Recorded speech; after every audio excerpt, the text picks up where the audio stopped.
The year 1840 brought the largest forced removal in Portage's history.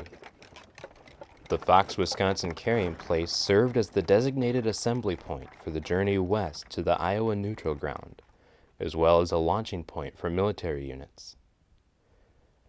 Direct Ho-Chunk voices are difficult to find in these intervals of intense uprooting. Euro-American accounts are relatively sparse as well. One exception comes from Portage area translator John T. de la Ronde, who shed light on what he saw as his wife's people were forced from their homes that summer.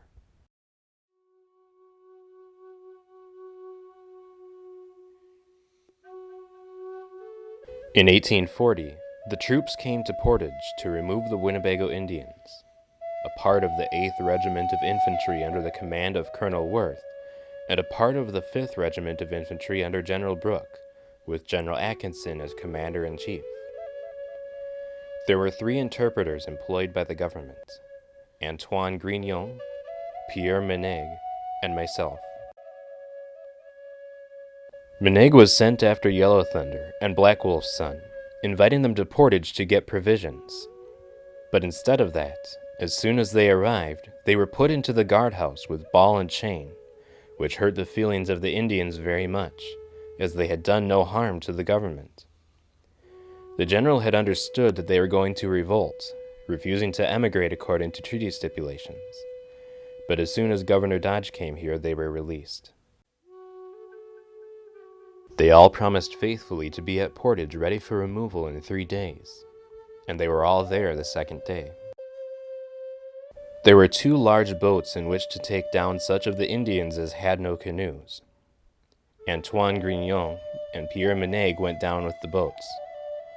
I was kept here by the order of General Atkinson, at the suggestion of General Brady, to assist the dragoons commanded by Captain Sumner and Lieutenants McCrate and Steele. We went down to Rock River to look for Maisy Monica. From there we went to Madison, and thence to Fox River. We picked up 250 Indians, men, women, and children, and we took them down to Prairie du Chien. Before we got there, at the head of the Kickapoo River, we came to 3 Indian wigwams. The captain directed me to order the Indians to break up their camp and come along with him. 2 old women, sisters of Black Wolf, and another one, came up, throwing themselves on their knees, crying and beseeching Captain Sumner to kill them, that they were old and would rather die and be buried with their fathers, mothers, and children than be taken away, and that they were ready to receive their death blows. Captain Sumner had pity on them and permitted them to stay where they were, and left 3 young Indians to hunt for them. A little further on, we came to the camp of K.G. Quiwica and others when they were told by the captain through me to break up their camp and put their things in the wagon and come along. After they had thus deposited their little property, they started south from where we were. The captain bade me to ask them where they were going. They said they were going to bid goodbye to their fathers, mothers, and children.